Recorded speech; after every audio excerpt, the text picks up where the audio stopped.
Pagi itu seorang wanita menemui ayahnya yang merupakan seorang polisi. Ia meminta berkas dari narapidana bernama Lee Yong-gu yang dihukum mati tanggal 23 Desember 1997 atau lebih dari belasan tahun yang lalu. Wanita itu kemudian pergi dari kantor ayahnya. Dan saat keluar tanpa sengaja dia melihat ada balon yang tersangkut di kawat berduri tembok penjara. Ia terus memperhatikannya seakan ia menyimpan kerinduan sekaligus kesedihan yang sangat mendalam.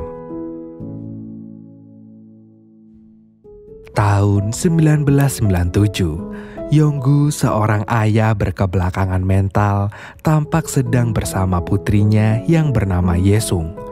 Dengan penuh kebahagiaan tanpa beban apapun, mereka menari-nari di depan toko sembari berharap segera bisa membeli tas Sailor Moon yang hanya tersisa satu di toko itu.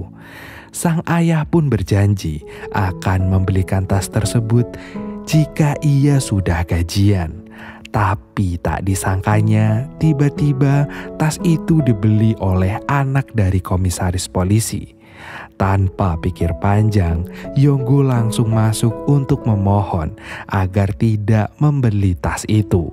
Tapi sayangnya, karena keterbelakangan mentalnya, ia justru dikira hendak melecehkan anak sang komisaris. Dengan penuh emosional, komisaris menghajar Yong-gu. Yesung pun menangis histeris melihat ayahnya diperlakukan seperti itu. Malam pun menjelang. Yesung yang hendak tidur tiba-tiba meminta maaf pada ayahnya karena telah membuat ayahnya terluka. Ia pun berkata bahwa ayahnya tak perlu membelikan tas Sailor Moon jika tak punya uang.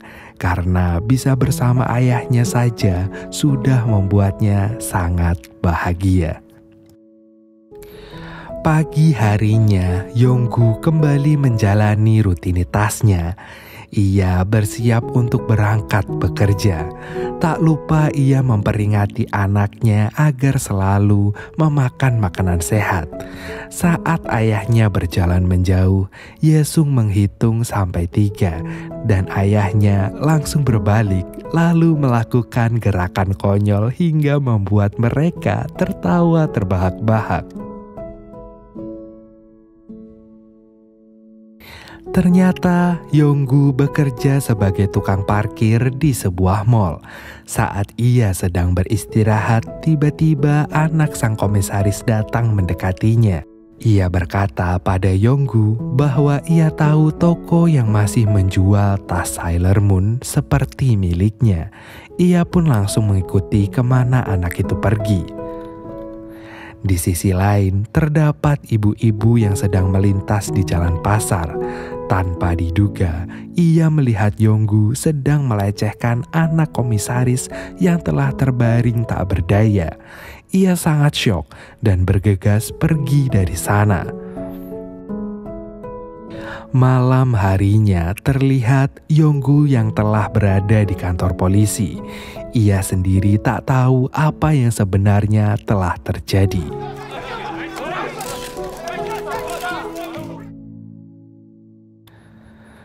Hari pun berganti.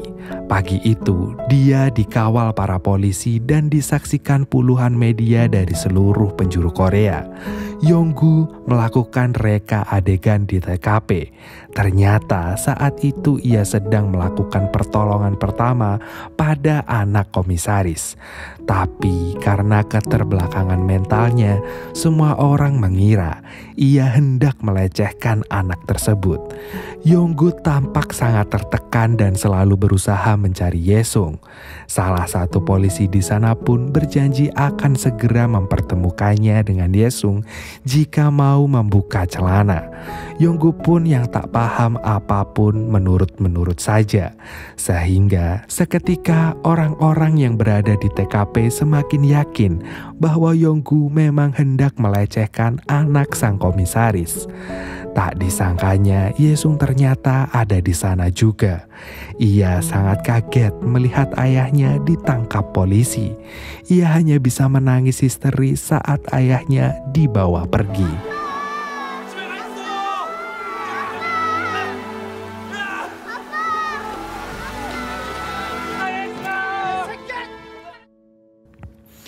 Hari itu juga Yonggu dimasukkan ke penjara ke dalam sel nomor 7. Begitu ia masuk, ia langsung memperkenalkan dirinya dengan sangat lengkap sampai bagaimana ia lahir pun dia ceritakan. Tentu saja hal ini membuat para penghuni sel lain kebingungan. Bos di sel itu melihat berkas Yonggu.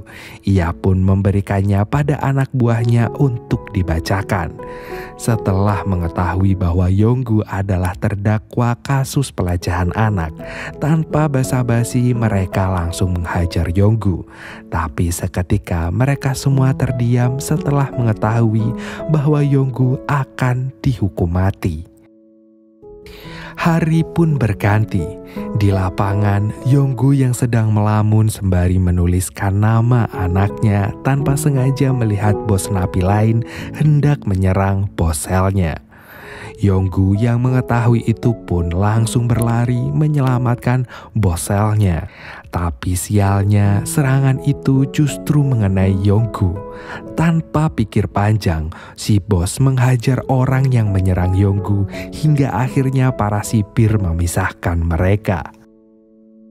Bos yang merasa berhutang budi pada Yonggu lalu berjanji akan memberikan apa saja yang ia inginkan. Dengan polosnya, Yonggu menjawab, "Yesung." Beberapa hari telah berlalu. Hari itu, para narapidana mendapat hiburan paduan suara dari panti asuhan. Tak disangkanya Yesung ada di sana. Tapi tiba-tiba ia menghilang. Ternyata Yesung diselundupkan ke dalam sel oleh teman satu sel Yonggu yang bernama Manbeom. Setelah melewati berbagai penjagaan, akhirnya Yesung berhasil dibawa masuk ke selnya Yonggu.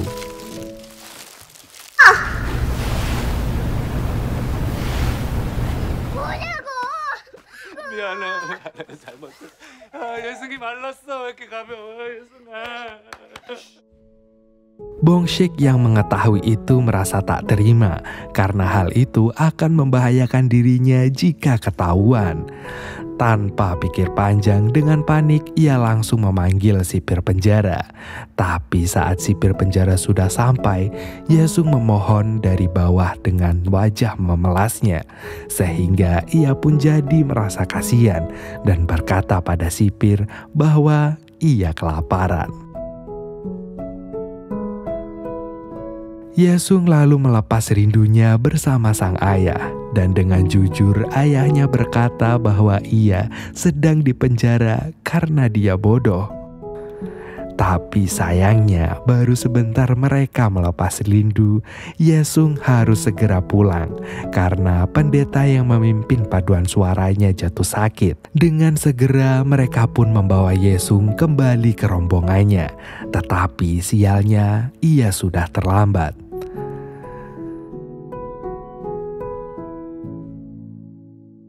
Akhirnya Yesung terpaksa harus bersembunyi di sel nomor 7. Meskipun selalu was-was, tapi mereka menikmati hari-hari itu bersama.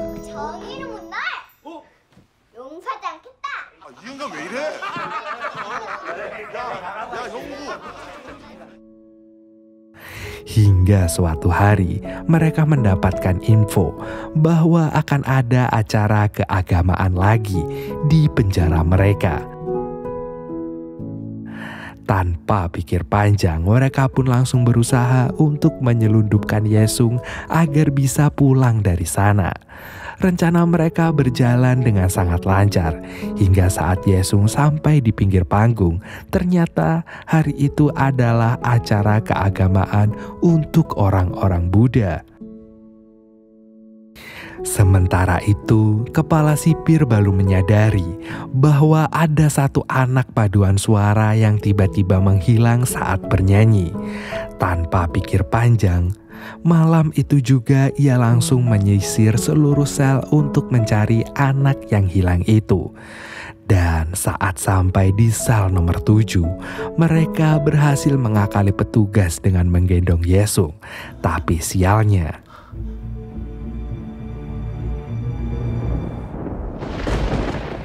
akibat hal itu, Yonggu langsung dihajar habis-habisan oleh kepala sipir, lalu dimasukkan ke sel tikus. Kesialan kembali dialami Yonggu karena tiba-tiba terjadi kebakaran di penjara karena ada napi yang mengamuk. Para sipir pun langsung mengeluarkan para tahanan agar tidak ada korban jiwa. Dan gak disangkanya kepala sipir malah terjebak di ruangan napi yang sedang mengamuk tadi. Yonggu yang mengetahui itu pun langsung berinisiatif untuk menyelamatkannya.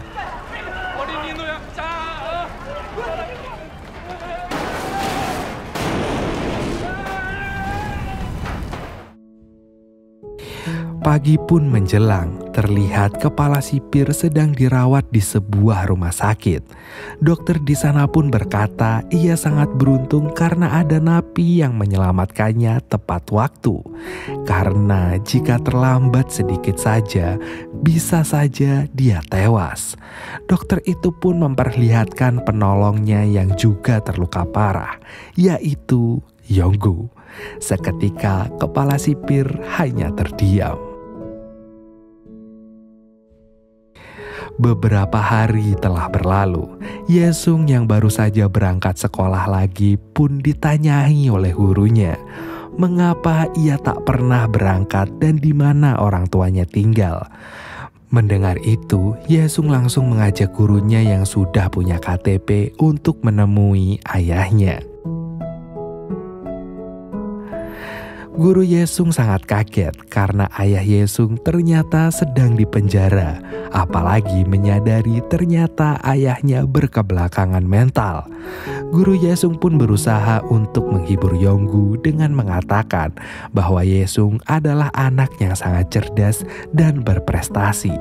Yonggu pun terlihat sangat bahagia mendengarnya, tapi sayangnya kebahagiaan itu tiba-tiba terpatahkan karena waktu jenguknya sudah habis.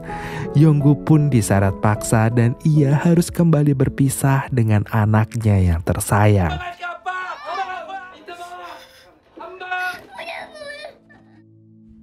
Diam-diam kepala sipir melihat peristiwa ini. Hal ini pun membuat ia mengingat kenangannya dengan anaknya yang sudah tiada. Tak disangkanya, Yesung yang berpisah dengan ayahnya jadi sakit hingga harus dirawat di rumah sakit. Dan saat kepala sipir menjenguknya, Yesung meminta agar dirinya dipenjara saja, agar ia bisa selalu menemani ayahnya. Sang kepala sipir yang mendengar itu tak sanggup berkata apa-apa. Beberapa hari kemudian, para sipir tampak ketakutan dan memohon kepada kepala sipir agar menarik perintahnya. Tapi kepala sipir itu berkata bahwa ia siap bertanggung jawab dan akan menjadi petani saja jika dipecat. Tak lama kemudian, sipir itu mengantarkan sebuah paket yang katanya berisi kue kering ke sel nomor 7. Mereka pun sambat karena hanya mendapat kue kering. Tapi tak disangkanya, ternyata isinya adalah Yesung.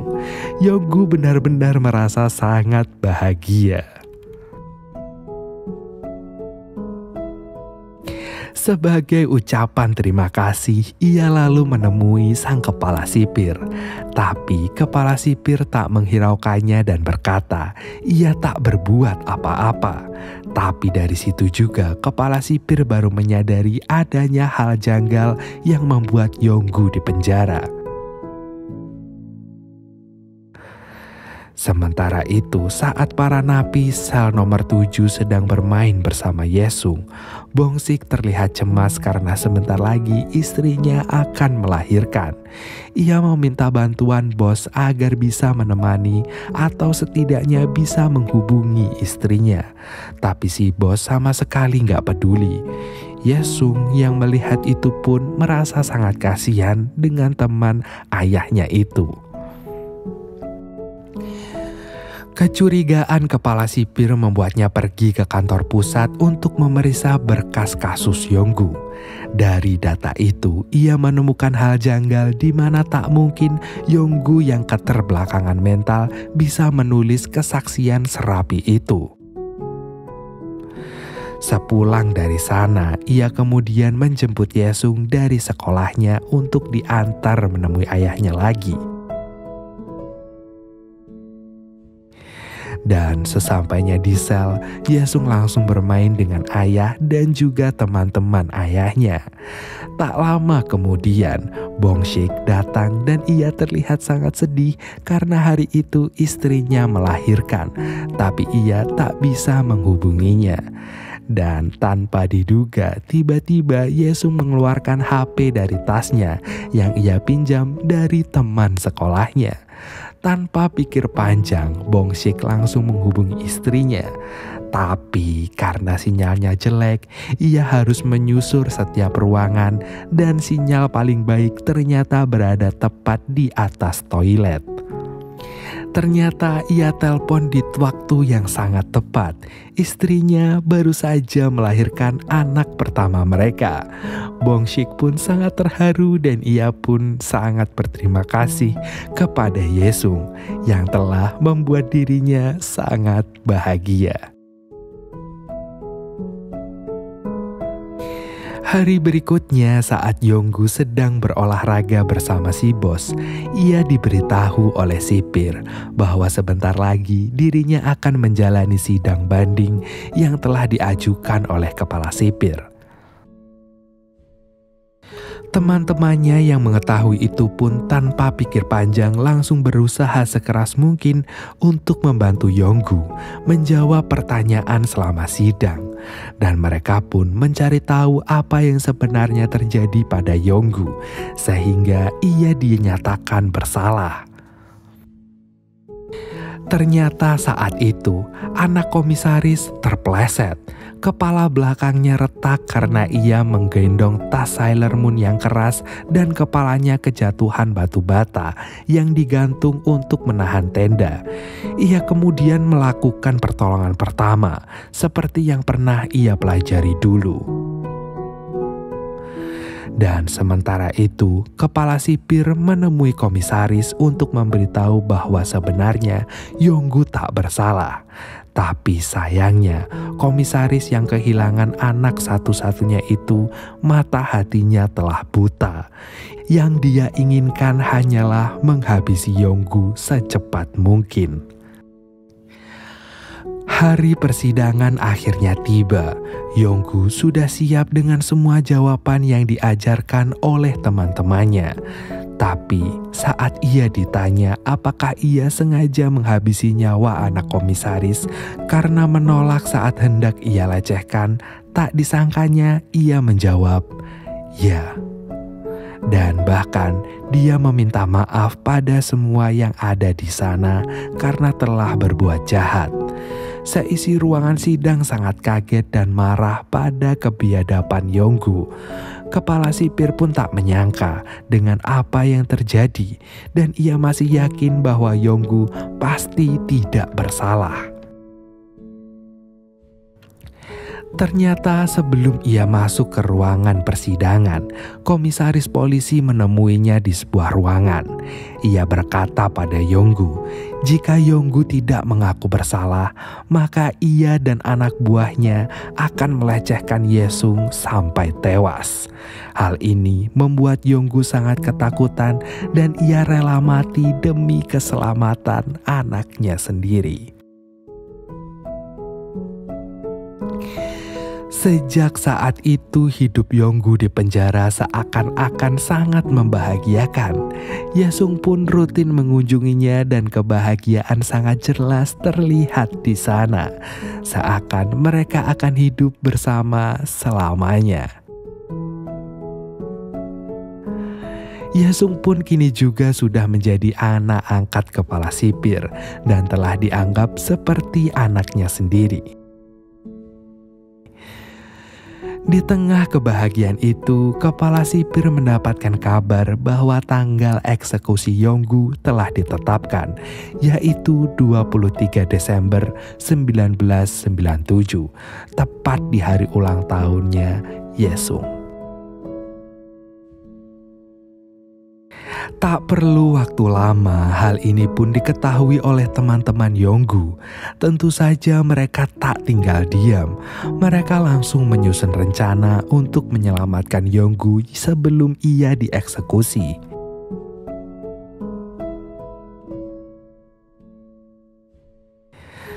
Tanggal 23 Desember 1997, penjara mengadakan acara bakat yang dihadiri oleh para kerabat dan keluarga napi. Yesung pun turut berlibat dalam pertunjukan itu.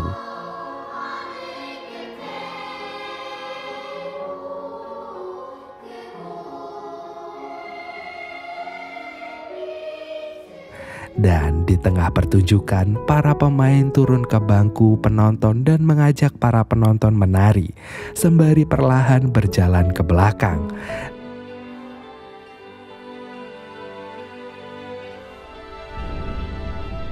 Dan saat pintu dibuka, ternyata di luar sudah ada balon udara. Tanpa pikir panjang, semua orang langsung berlari keluar. Mereka lalu memasukkan Yesung dan Yonggu ke balon udara itu. Kemudian tali pengikatnya pun dilepas dan akhirnya Yonggu dan anak tercintanya bisa terbang bebas meninggalkan penjara itu. Para polisi pun berusaha untuk menangkap Yonggu dan anaknya. Tapi seluruh napi yang ada di sana bekerja sama untuk membantu Yonggu kabur. Tapi sialnya, senyum kebahagiaan di wajah para napi seketika hilang setelah mengetahui bahwa tali balon udara itu nyangkut di kawat berduri tembok penjara.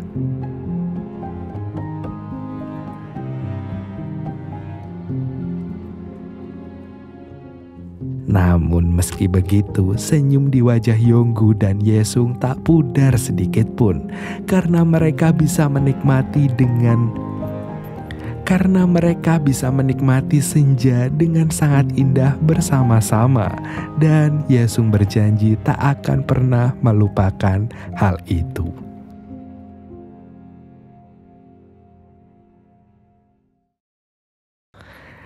Hari pun berganti, dan itulah hari Yonggu akan dieksekusi. Tapi sebelum itu ia pun merayakan ulang tahun anaknya untuk terakhir kalinya bersama teman-temannya di sel nomor 7. Mereka semua merayakannya dengan sangat menyenangkan, apalagi saat si bos memberi hadiah berupa tas Sailor Moon. Yesung yang merasa hari itu sangat membahagiakan bahkan sampai bersimpuh sambil mengucapkan rasa terima kasih karena telah memiliki ayah seperti Yonggu. Tapi di balik itu semua, mereka menyimpan kesedihan yang mendalam. Mereka lalu menuliskan kata-kata penyemangat di baju milik Yonggu.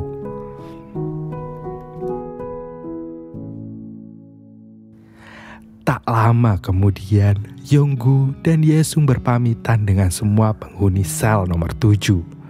Meski merasa berat, Yonggu tetap berjalan menyusuri lorong bersama anaknya. Di punggungnya pun terlihat pesan dari teman-temannya yang akan selalu mencintainya. Hingga akhirnya Yonggu dan Yesung pun harus terpisah di sebuah jeruji besi. Seperti biasa, Yesung menghitung 1-3, tapi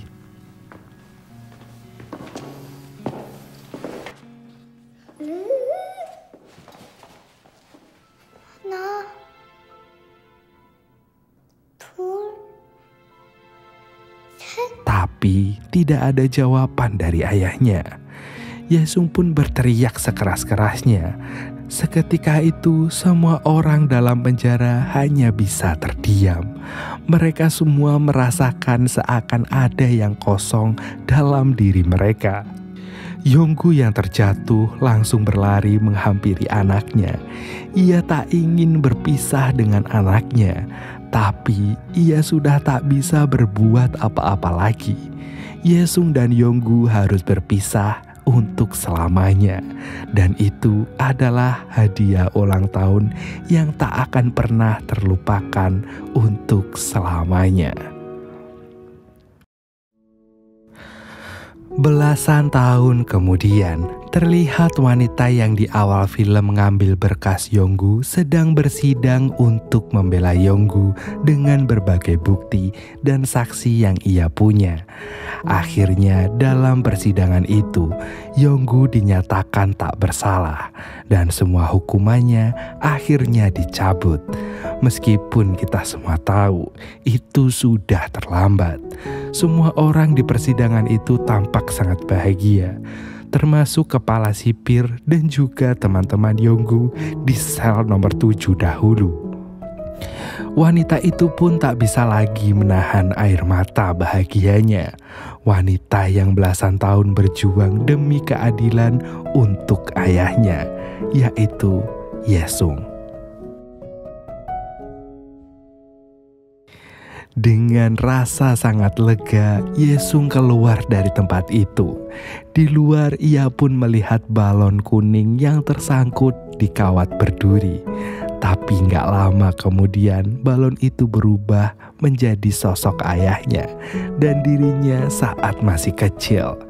Mereka berpamitan dan berterima kasih pada Yesung dewasa. Karena kini balon udara itu bisa terbang bebas melintasi